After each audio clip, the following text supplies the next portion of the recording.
Antes de começarmos, gostaria de deixar claro de que, como se tratam de revelações privadas, se deve ter em conta apenas aquilo que está em comunhão com a doutrina da Igreja. Também os exorto a buscarem os outros vídeos do canal, sendo talvez os mais importantes os que fala das maravilhas do Santo Nome de Jesus e o manuscrito do Purgatório. Dito isto, comecemos. Irmã Emanuel, bom, aqui estamos, Maria. Você pode contar-nos agora como foi a visita, pela primeira vez, de uma alma do purgatório? Maria Cima. Sim, foi em 1940, à noite, às 3 ou 4 horas da manhã. Bem no início da manhã. Ouvi alguém entrando e saindo do meu quarto. Isso me despertou. Olhei para ver quem poderia ter entrado no meu quarto. Você ficou com medo? Não, não tenho medo algum. Quando eu era pequena, minha mãe me dizia que eu era uma menina muito especial, porque nunca tinha medo. E então, naquela noite, conte para nós. Ah, eu vi que era um estranho. Ele ia e vinha lentamente. Perguntei-lhe severamente: Como você entrou aqui? O que você perdeu? Mas ele continuou andando de um lado para o outro no meu quarto, como se nada tivesse acontecido. Então perguntei novamente: O que você está fazendo? E como ele ainda se recusava a me responder, pulei para agarrá-lo, mas não toquei em nada além do ar, e o homem desapareceu. Então voltei para a cama, e novamente comecei a senti-lo indo e vindo. Fiquei me perguntando por que vi aquele homem ali e por que não consegui segurá-lo. Levantei-me novamente para agarrá-lo e impedi-lo de andar. Mais uma vez, me deparei com o nada. Fiquei perplexa. Voltei para a cama. Ele não voltou mais, mas naquela noite não consegui dormir. No dia seguinte, depois da missa, fui ver meu diretor espiritual e contei a ele o que havia acontecido. Ele me disse: Se tudo isso acontecer de novo, não pergunte quem é você, mas o que você quer de mim.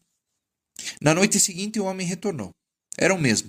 E eu perguntei a ele: O que você quer de mim? Ele respondeu: Celebrem 3 missas por mim e serei libertado. Então entendi que era uma alma do purgatório. Meu pai espiritual me confirmou. Ele me aconselhou a nunca rejeitar as almas do purgatório e aceitar generosamente seus pedidos. E depois disso, as visitas continuaram? Sim, durante alguns anos só vinham 3 ou 4 almas, principalmente no mês de novembro. Depois, eles não vieram mais. E o que essas almas lhe pedem? Muitas vezes pedem para celebrar missas e para comparecer a elas. Elas pedem para recitar rosários e também para fazer a via sacra. Neste ponto, nos deparamos com uma questão fundamental.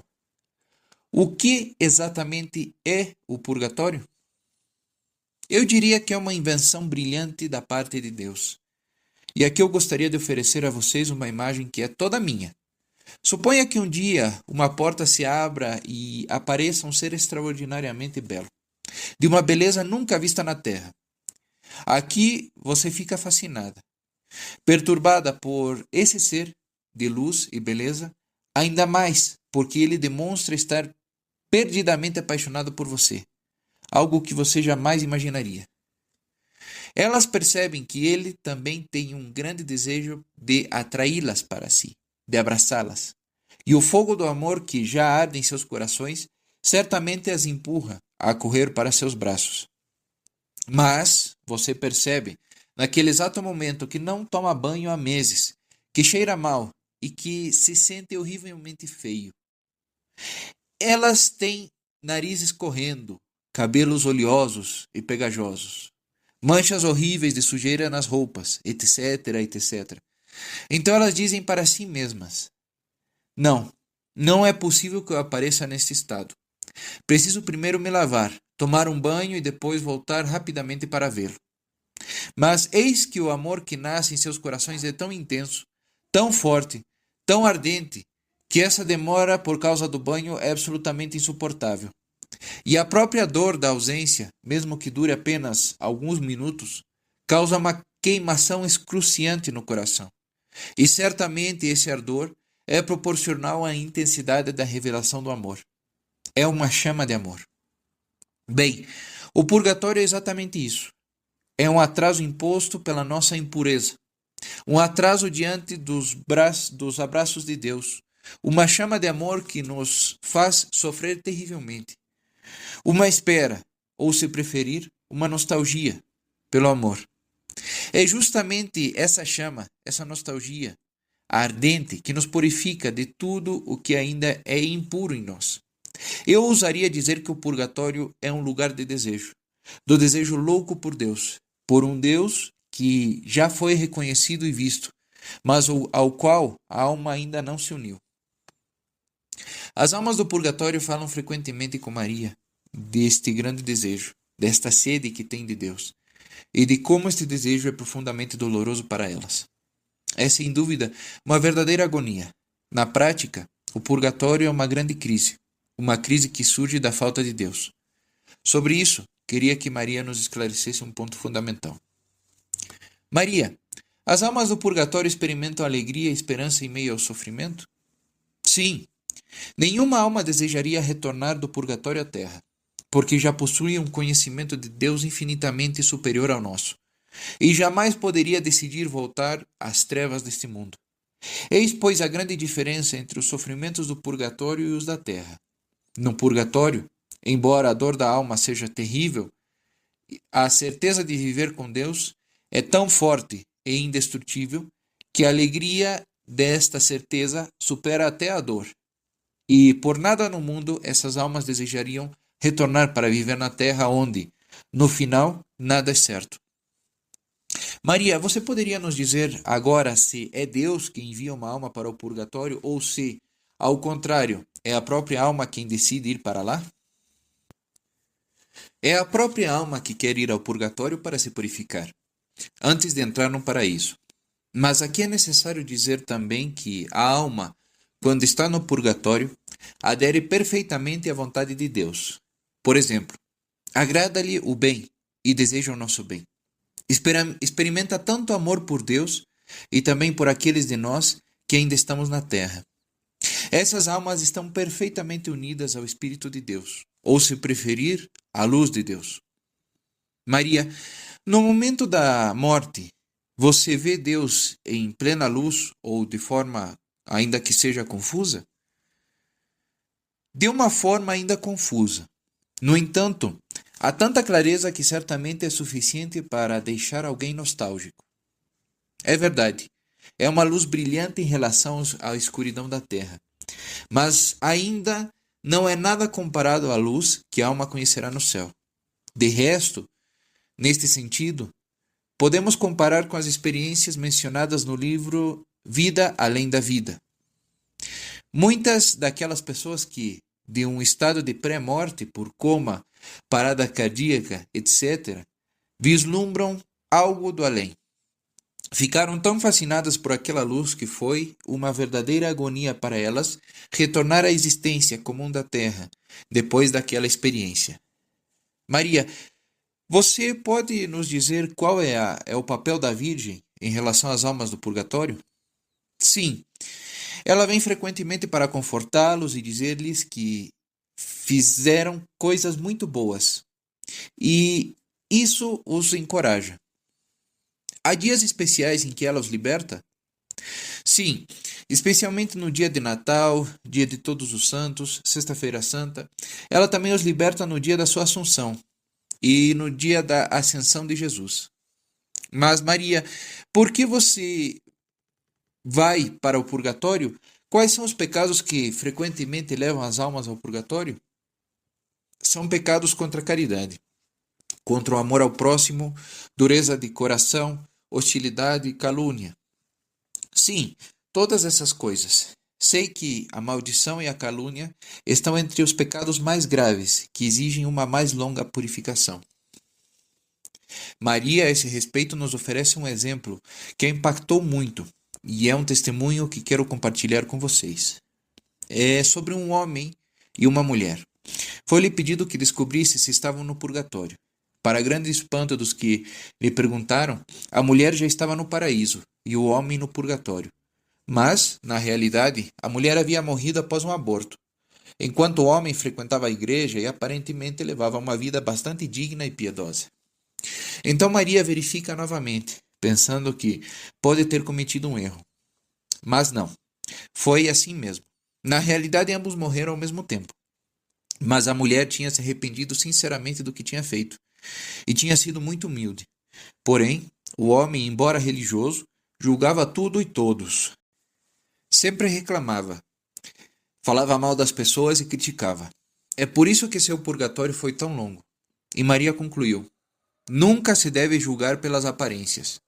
Outros pecados contra a caridade são, é claro, toda a nossa rejeição de pessoas que não amamos, nossa recusa em fazer as pazes, em perdoar e todos os ressentimentos que abrigamos em nossos corações.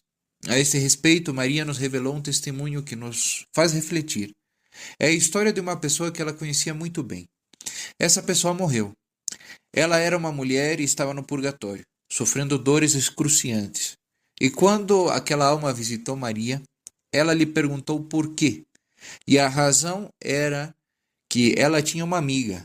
Sim, uma amiga com quem surgiu uma inimizade muito grande. E essa inimizade havia sido causada por ela mesma. E, apesar de tudo, ela guardou seu ressentimento por anos e anos.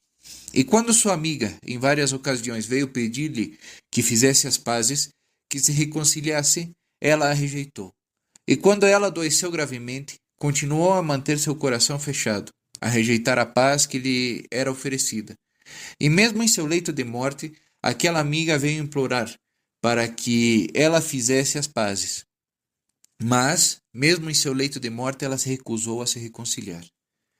Por esta razão, ela ainda estava num purgatório muito doloroso e veio pedir a ajuda de Maria. Este testemunho sobre a seriedade de guardar rancor é muito significativo. No que diz respeito às palavras, nunca será suficiente dizer como uma palavra crítica, uma palavra maliciosa, pode de fato matar, e também como uma palavra boa pode curar. Então, Maria, você pode nos dizer quem tem mais chance de ir direto para o paraíso? São aqueles que têm um bom coração para com todos. A caridade cobre uma multidão de pecados. Sim, é São Paulo quem nos diz isso. E quais são os meios que podemos empregar na terra para evitar o purgatório e ir direto para o paraíso? Devemos fazer muito pelas almas do purgatório, porque são elas que, por sua vez, nos ajudam. Devemos ter muita humildade. Esta é a maior arma contra o maligno. A humildade elimina o mal. Neste ponto, não posso resistir à vontade de relatar um belo testemunho do padre Berlioz, que escreveu um belo livro sobre as almas do purgatório. A respeito da ajuda oferecida por essas almas àqueles que ajudam com orações e sufrágios. Conta-se que uma pessoa muito afeiçoada às almas do purgatório dedicou toda a sua vida aos seus cuidados.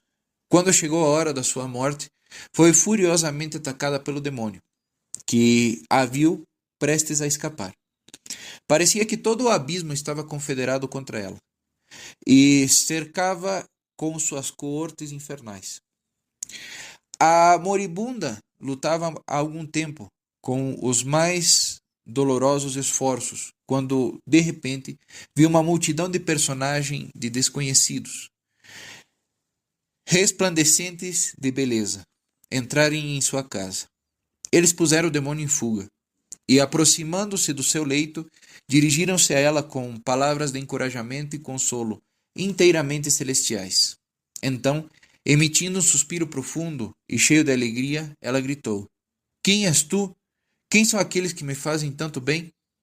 Aqueles bons visitantes responderam: "Somos habitantes do céu, a quem teu auxílio conduziu à felicidade, e em reconhecimento viemos ajudá-la a cruzar o limiar da eternidade e a ser libertada deste lugar de angústia e a entrar nas alegrias da cidade celestial." Com essas palavras, um sorriso iluminou o rosto da mulher moribunda. Seus olhos se fecharam e ela adormeceu na paz do Senhor. Sua alma, pura como uma pomba, apresentou-se ao Senhor dos Senhores. Encontrou tantos protetores e defensores entre as almas que ela havia libertado.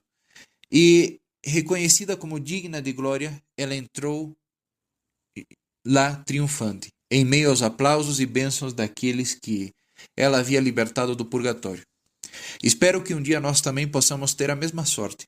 Portanto, é preciso dizer que as almas, sim, as almas libertadas pela nossa oração, são extremamente gratas. Aconselho-vos, portanto, a experimentar. As almas nos ajudam, conhecem nossas necessidades e nos obtêm muitas graças. Então, Maria, agora estou pensando no bom ladrão, aquele que foi crucificado ao lado de Jesus, e gostaria de saber o que ele fez para que Jesus lhe prometesse que, naquele mesmo dia, estaria com ele no paraíso. Ele aceitou humildemente seu sofrimento, dizendo que era justo. Ele encorajou o outro ladrão a aceitar sua condição também. Ele tinha temor a Deus. Isto é, era humilde. Outro belo exemplo, contado por Maria acima, demonstra como um gesto de bondade pode resgatar, em muito pouco tempo, uma vida de pecado. Vamos ouvir narrado em suas próprias palavras. Conheci um jovem de 20 e poucos anos. Ele morava em uma vila perto da minha. Essa vila havia sido severamente atingida e destruída por uma série de avalanches que mataram um grande número de moradores. Era 1954. Certa noite, esse jovem estava na casa dos pais. De repente, uma avalanche terrível atingiu perto da sua casa. Ele ouviu gritos de partir o coração, lamentos que clamavam: "Socorro, socorro! Salve-nos, venham nos ajudar! Estamos sendo arrastados pelas avalanches." Imediatamente o jovem se levantou e correu para socorrer aquelas pessoas. Mas sua mãe, que ouvira os gritos, o impediu de passar. Fechou a porta e disse: "Não, outros devem ajudá-los, não nós. Está muito perigoso lá fora. Não quero mais uma morte." Mas ele, chocado com aqueles gritos e com muita vontade de ajudar aquelas pessoas, empurra a mãe e diz: "Sim, eu vou. Não quero que morram assim." E vai embora. Mas ele também, no caminho, foi atingido por uma avalanche e morreu. 2 dias após a sua morte, ele veio me visitar à noite e disse: "Celebre 3 missas por mim, e serei libertado do purgatório." Fui contar para a família e os amigos dele. Eles ficaram muito surpresos ao saber que, com apenas 3 missas, ele seria libertado do purgatório. Um dos seus amigos acrescentou: "Eu não gostaria de estar no lugar dele na hora da sua morte. Se você tivesse visto todas as maldades que ele cometeu." Mas aquele jovem me declarou mais tarde: "Eu pratiquei um ato puro de amor, ao arriscar minha vida e entregá-la por aquelas pessoas. E é graças a isso que o Senhor me acolheu tão rapidamente em seu céu." É verdade, a caridade cobre uma multidão de pecados. Neste episódio, vemos como um único ato de amor altruísta foi suficiente para purificar este jovem de uma vida de delitos. E o Senhor aproveitou esse momento de amor para chamá-lo assim. Maria, de fato, disse que esse jovem talvez nunca tivesse tido a oportunidade em sua vida de realizar um ato de amor tão poderoso e poderia ter se tornado um homem mau. O Senhor, em sua misericórdia, chamou-o para si no melhor momento, no momento mais puro por causa daquele ato de amor. E aqui vai mais um episódio que mostra como o Senhor aceita e valoriza até mesmo um simples ato de bondade. A alma de uma mulher apareceu um dia, com um balde na mão. "O que você está fazendo com esse balde?" perguntei. "É a chave do meu paraíso," ela respondeu radiante. "Não rezei muito na minha vida. Eu raramente ia à igreja. Mas uma vez, antes do Natal, limpei a casa inteira de uma pobre senhora de graça. Foi a minha salvação. Essa é a prova de que tudo depende da caridade." Também é importante, quando se está à beira da morte, abandonar-se à vontade do Senhor. Maria me contou o caso muito bonito de uma mãe de 4 filhos que estava prestes a morrer. Em vez de se rebelar e se preocupar, ela disse ao Senhor: "Aceito a morte quando quiseres, e coloco minha vida em tuas mãos. Confio meus filhos a ti e sei que cuidarás deles." Maria me contou que, por causa dessa imensa confiança em Deus, aquela mulher foi diretamente para o paraíso, sem passar pelo purgatório. Pode-se dizer verdadeiramente que o amor, a humildade e o abandono a Deus são três chaves de ouro que nos permitem entrar diretamente no paraíso. Maria, você poderia nos dizer quais são os meios mais eficazes para facilitar a libertação das almas do purgatório? O meio mais eficaz é a missa. Por que a missa? Porque é Cristo quem se oferece por nosso amor. É a oferta do próprio Cristo a Deus, a mais bela das ofertas. O sacerdote é o representante de Deus, e é o próprio Deus quem se oferece e se sacrifica por nós. A eficácia da missa pelos defuntos é tão maior quanto maior for a estima que eles tinham pela missa enquanto ainda estavam vivos. Se eles rezaram de todo o coração nessas missas e se também participaram das missas durante a semana. Dependendo do tempo disponível, obviamente. Eles se beneficiarão muito das missas celebradas por eles. Nisto, também você colherá o que plantou. Além de comparecermos, não esqueçamos de convidar as crianças para participar dessas missas. E, se possível, convidemos as crianças das escolas. Nenhum pai, nenhuma mãe, nenhum catequista pode colocar no coração de uma criança o que nosso Senhor lhe dá pessoalmente, em graça, durante a missa e a comunhão. Acrescentarei que uma alma do purgatório vê o dia do seu funeral muito claramente, se realmente rezaram por ela ou se simplesmente se mostraram ali. Dizem que as lágrimas não servem para ajudá-los. Por outro lado, a oração é muito útil. Muitas vezes, essas almas lamentam o fato de que as pessoas comparecem ao seu enterro, mas não oferecem uma única oração a Deus. Eles derramam muitas lágrimas, mas isso é inútil. A propósito da missa, gostaria de citar um belo exemplo contado pelo santo cura d'Ars aos seus paroquianos. Meus filhos, um bom padre teve a infelicidade de perder um amigo muito querido. Por isso rezou muito pela paz da sua alma. Um dia, Deus o fez saber que seu amigo estava no purgatório e sofrendo terrivelmente. Este santo padre pensou que não poderia fazer nada melhor do que oferecer o santo sacrifício da missa por seu amado falecido. No momento da consagração, tomou a hóstia em suas mãos e disse: Santo e eterno Pai, em suas divinas mãos está a alma do meu amigo do purgatório, e em minhas pobres mãos, como seu ministro, está o corpo de seu filho Jesus. Pois bem, Pai bom e misericordioso, liberta o meu amigo, e eu te ofereço o teu filho, juntamente com todos os méritos da sua gloriosa paixão e morte. Este pedido foi ouvido. De fato, no momento da elevação, ele viu a alma do seu amigo ascender ao céu, resplandecente de glória. Deus havia aceitado a sua oferenda. Portanto, meus filhos, concluiu o santo cura d'Ars, quando quisermos libertar nossos entes queridos que estão no purgatório, façamos o mesmo. Ofereçamos ao Pai, pelo santo sacrifício, seu Filho amado, juntamente com todos os méritos da sua paixão e morte, para que ele não nos possa recusar nada.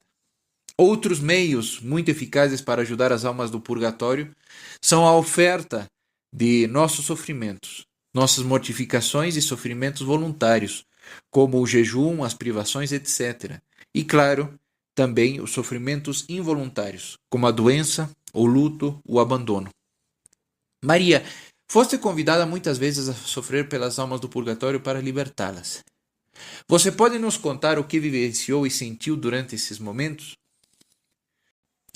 A primeira vez que uma alma, era a alma de uma mulher, me perguntou se eu queria sofrer 3 horas no meu corpo por ela, e acrescentou que então poderia retornar ao meu trabalho, eu disse a mim mesmo, se for só por 3 horas, eu quero aceitar. Aquelas 3 horas me pareceram como se tivessem durado 3 dias. Tão terrível era o sofrimento. Mas, no final, olhei para o relógio e vi que apenas 3 horas haviam se passado. A alma então me disse que, tendo concordado em sofrer com amor aquelas 3 horas, eu a havia poupado de 20 anos de purgatório. Maria, por que é que, uma vez chegados ao purgatório, não podemos adquirir méritos, mas por que é que, enquanto estamos na Terra, podemos sempre adquiri-los? Porque no momento da morte os méritos terminam. Enquanto alguém vive na terra, pode reparar o mal que cometeu antes. As almas do purgatório sentem uma santa inveja dessa nossa possibilidade. Até os anjos têm inveja de nós, porque temos a oportunidade de crescer enquanto estamos na terra. Mas muitas vezes a aparição do sofrimento em nossas vidas nos faz rebeldes e temos dificuldade em aceitá-lo e vivê-lo bem. Então, como podemos viver o sofrimento para que ele dê frutos? Os sofrimentos são a maior prova de amor de Deus e, se bem oferecidos, podem ganhar muitas almas. Mas o que podemos fazer para receber o sofrimento como um presente e não como muitas vezes acontece, como um castigo ou uma punição? Devemos oferecer tudo à Santíssima Virgem, porque ela sabe melhor do que ninguém quem precisa desta ou daquela oferta para se salvar. Gostaria de compartilhar aqui um testemunho que Maria me contou sobre o sofrimento. O incidente ocorreu em 1954. Uma série de avalanches desastrosas atingiu uma pequena cidade perto de Mana, causando danos muito graves. Outras avalanches atingiram a vila de Maria.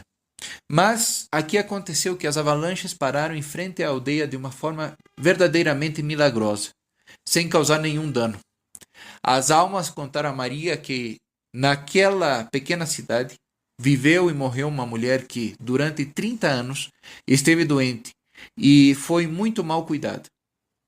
Ela sofreu terrivelmente durante todos esses anos, oferecendo todas as suas dores pelo bem da sua pequena cidade. As almas revelaram a Maria que, graças à oferta daquela mulher, a aldeia havia sido salva. Ela ofereceu seus sofrimentos por 30 anos e suportou com paciência. Maria nos diz que, se aquela mulher tivesse boa saúde, ela não teria sido capaz de proteger sua pequena cidade.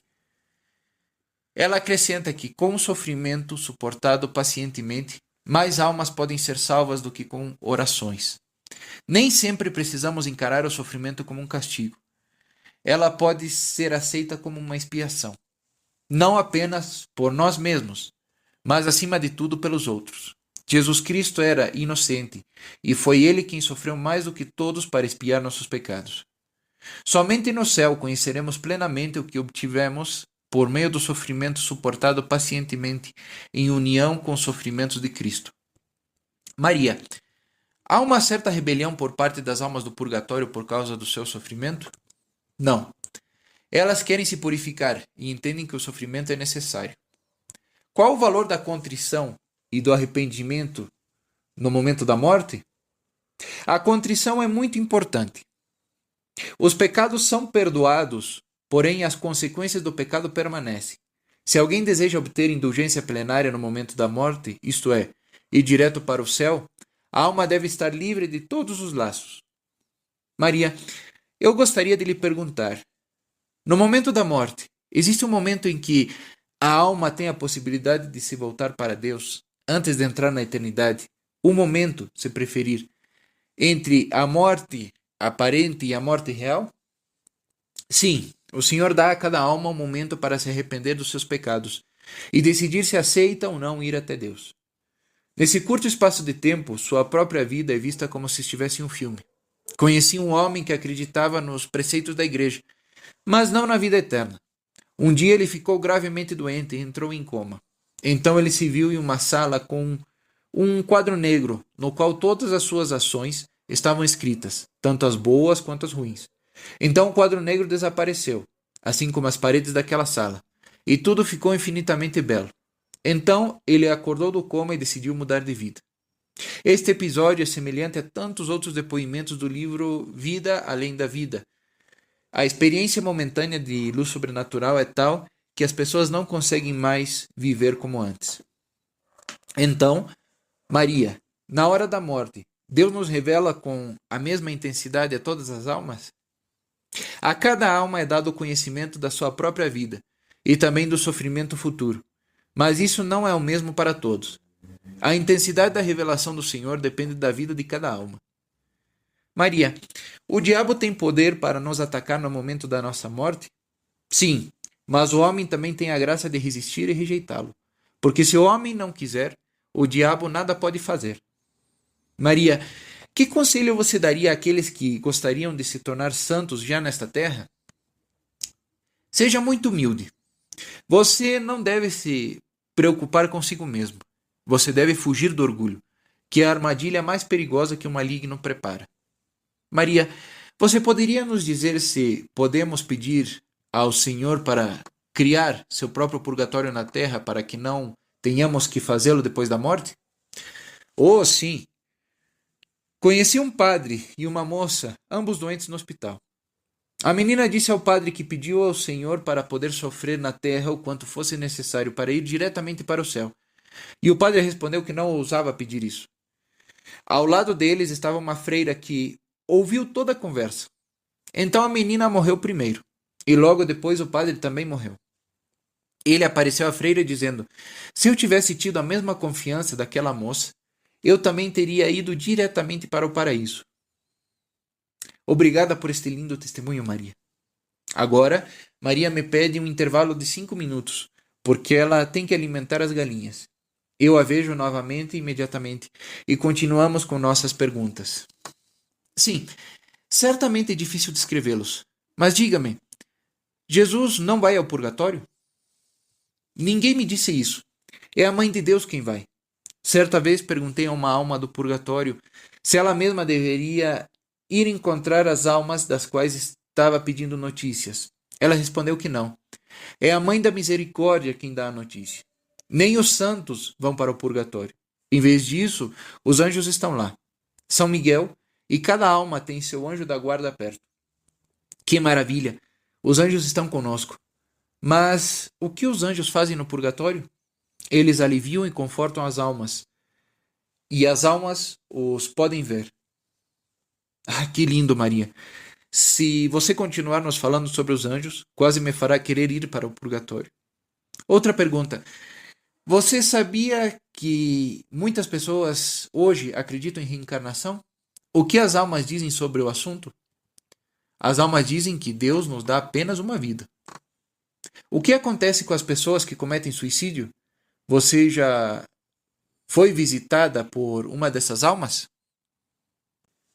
As almas que vêm a mim são somente almas do purgatório. Portanto, até hoje nunca encontrei um caso de um suicida que tenha desaparecido. Isso não significa que não existam. Mas algumas almas me dizem que aqueles que estiveram perto delas muitas vezes são muito mais culpados, porque foram negligentes ou espalharam calúnias. Maria, há padres no purgatório? Aqui vejo que Maria levanta os olhos para o céu como se dissesse: ai de mim. Sim, há muitos. Eles não colaboraram para ter respeito pela Eucaristia. Então, toda a fé sofre. Eles estão frequentemente no purgatório porque negligenciaram a oração e sua fé diminuiu. Mas também é verdade que muitos deles foram diretamente para o paraíso. Um encontro inesquecível para mim foi aquele com um padre cuja mão direita era preta. Perguntei-lhe o motivo. Eu deveria ter abençoado mais, ele me disse. Diga a todos os sacerdotes que você encontrar que eles devem abençoar muito mais. Eles podem dar inúmeras bênçãos e afastariam com isso as forças do mal. Bem, o que você diria a um padre que realmente quer viver de acordo com o coração de Deus? Eu o aconselho a rezar muito ao Espírito Santo e recitar o rosário todos os dias. Maria, há crianças no purgatório? Sim, mas para elas o purgatório não é muito longo nem muito doloroso, porque lhes falta discernimento pleno. Acho que algumas delas vieram te procurar. Você nos contou a história daquela garotinha, a menor alma que você já viu. Ela era uma garotinha de 4 anos. Mas por que ela estava no purgatório? Por quê? Esta menina recebeu uma boneca de seus pais como presente de Natal. Ela tinha uma irmã gêmea que também ganhou uma boneca. Eis que aquela menininha de 4 anos quebrou sua boneca e então, secretamente, sabendo que ninguém estava olhando, foi colocar aquela boneca quebrada no lugar da sua irmã. E assim fazer a troca, sabendo muito bem em seu pequeno coração que isso causaria muita dor à sua irmã. Ela percebeu que isso era uma farsa e uma injustiça. Por esta razão ela passou pelo purgatório. Sim, as crianças muitas vezes têm consciência mais viva que os adultos. E é preciso, sobretudo, lutar contra a mentira. Elas são muito sensíveis. Maria, como os pais podem ajudar na formação da consciência dos filhos? Acima de tudo, com bom exemplo. É o mais importante. E depois com oração. Os pais devem abençoar seus filhos, instruí-los bem nas coisas de Deus. O que foi dito é muito importante. Você foi visitada por almas que praticaram perversões na terra? Penso, por exemplo, no campo da sexualidade. As almas que conheci, todas do purgatório, não se perderam, mas devem sofrer muito para serem purificadas. A obra do maligno está presente em todas as perversões, principalmente na homossexualidade. Que conselho você daria a todas essas pessoas que são tentadas pela homossexualidade, que têm essas tendências dentro delas? Eu diria para rezarem muito, para terem forças. Acima de tudo, devemos rezar ao arcanjo São Miguel, pois ele é aquele por excelência quem luta contra o maligno. Ah, sim, o arcanjo Miguel. E quais são as tendências do coração que podem levar à perda da nossa alma, à perda definitiva da nossa alma, isto é, ao inferno? É quando não se quer ir em direção a Deus, ou seja, quando se diz decididamente, eu não quero. Agradeço por esse esclarecimento e aqui eu gostaria de contar que, sobre esse assunto, questionei Vika, uma das videntes de Medjugorje, que também me disse que só vai para o inferno quem decide ir para lá. E ela viu. E não é Deus quem os envia. Pelo contrário, ele implora a alma que aceite sua misericórdia. O pecado contra o Espírito Santo de que Jesus fala, e que, portanto, não é perdoado, é a rejeição radical da sua misericórdia. E isso com plena luz e com plena consciência. Recordo que São João Paulo II o explica muito bem na sua encíclica sobre a misericórdia. Mas também nisso podemos fazer muito, através da oração, pelas almas que estão em perigo de se perder. Maria, você tem algum testemunho sobre isso? Um dia eu estava no trem. No meu compartimento havia um homem que não conseguia parar de criticar a igreja, os padres e até mesmo ofender a Deus. Ele continuou xingando.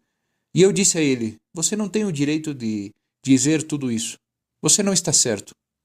Chegando ao meu posto, enquanto descia os 2 degraus da pequena escada, simplesmente disse a Deus, Senhor, que esta alma não se perca. Alguns anos depois, a alma deste homem veio me visitar e me disse que ele estivera à beira do inferno e que fora salvo somente pela oração que eu fizera naquele momento. Sim, é extraordinário ver como apenas um pensamento, um impulso do coração, uma simples oração por alguém, pode evitar que essa pessoa caia no inferno. Porque é o orgulho que faz alguém ir para o inferno. E o inferno é isso. É a teimosia de dizer não a Deus. As nossas orações podem inspirar na pessoa que morre um ato de humildade. E somente um impulso de humildade, por menor que seja, é poderoso o suficiente para nos fazer evitar o inferno. Alguém me disse, desobedeci às leis de trânsito e morri em uma colisão enquanto pilotava uma moto em Viena. Perguntei a ela, você estava pronta para entrar na eternidade? Eu não estava, acrescentou. Mas Deus dá 2 ou 3 minutos para converter aqueles que pecam contra ele com insolência e presunção. E somente aqueles que o rejeitam são condenados. A alma continuou com seu comentário interessante e instrutivo. Quando alguém morre em um acidente, as pessoas dizem que chegou a sua hora. Isso é falso. Isso só pode ser dito quando uma pessoa morre sem culpa própria. Mas, de acordo com o plano de Deus, eu poderia ter vivido mais 30 anos. Então, todo o tempo da minha vida teria passado. Portanto, o homem não tem o direito de expor sua vida a perigos mortais, exceto em casos de necessidade. Um médico veio um dia reclamar que tinha que sofrer por ter encurtado a vida dos seus pacientes com injeções para que eles não sofressem mais. Ele disse que o sofrimento, suportado com paciência, tem valor infinito para a alma. Temos o dever de aliviar os grandes sofrimentos, mas não o direito de encurtar a vida por meios químicos.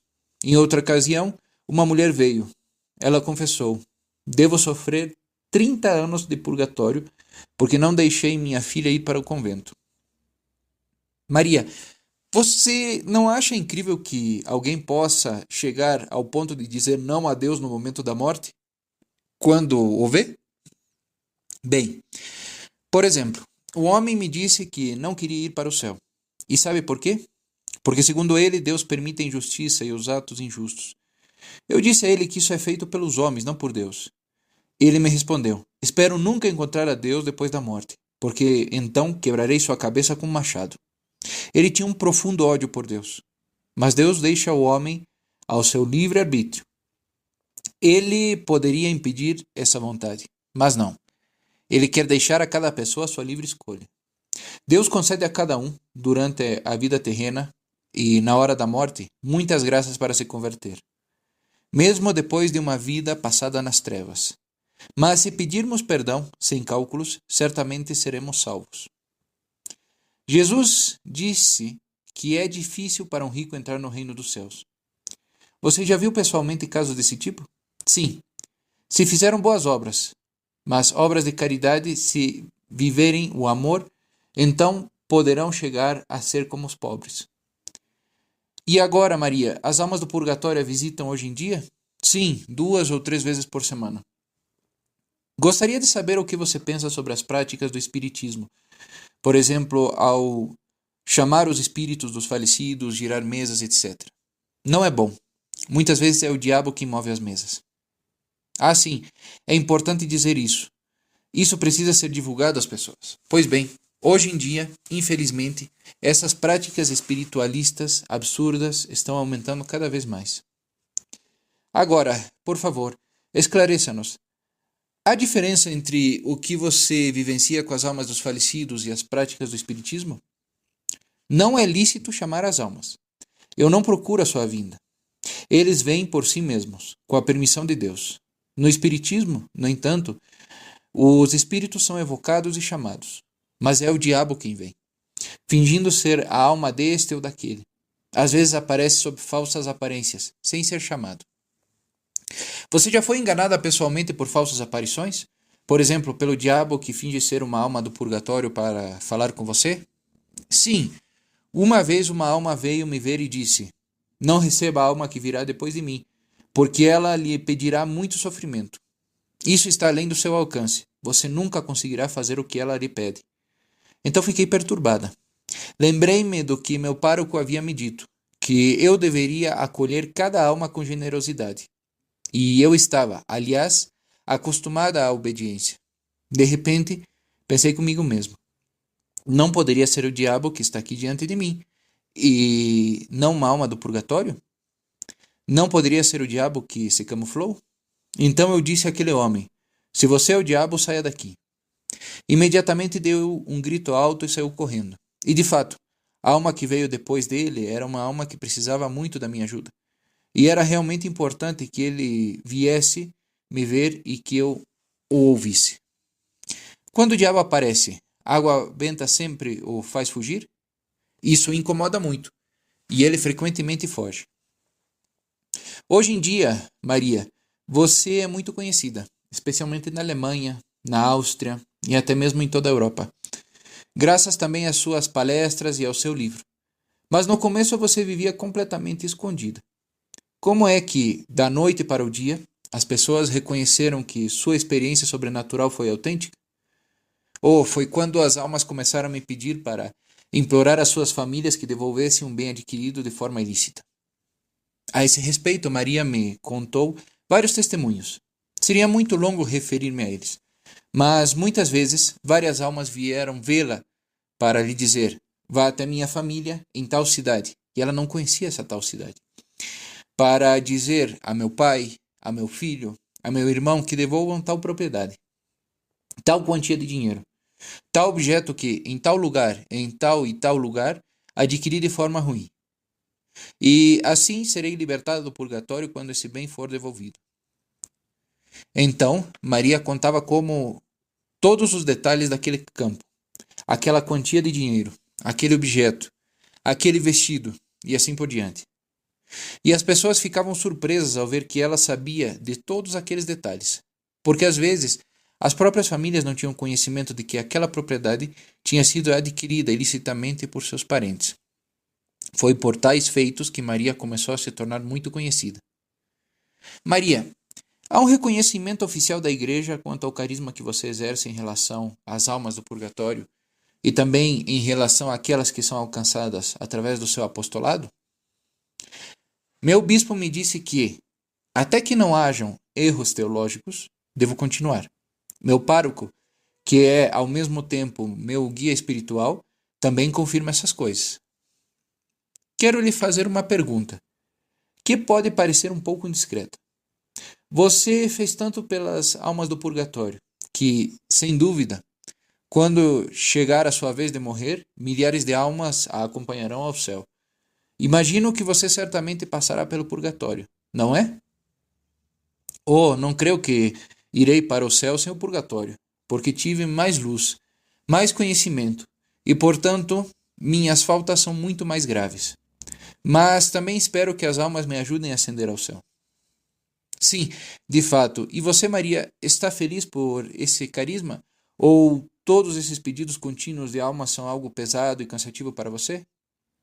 Não, não reclamo das dificuldades, pois sei que posso ser de grande ajuda para eles. Posso ajudar muitas almas e estou feliz por poder fazer isso.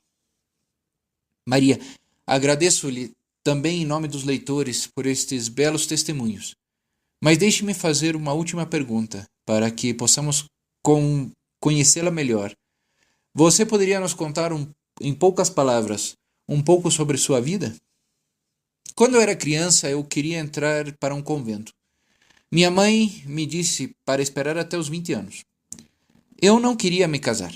Minha mãe me falava muito sobre as almas do purgatório e, desde que eu estava na escola, essas almas me ajudaram muito. Então eu disse a mim mesma que tinha que fazer tudo por eles. Depois de terminar a escola, pensei em ir para o convento. Entrei para as Irmãs do Coração de Jesus, mas depois me disseram que minha saúde estava muito fraca para permanecer com elas.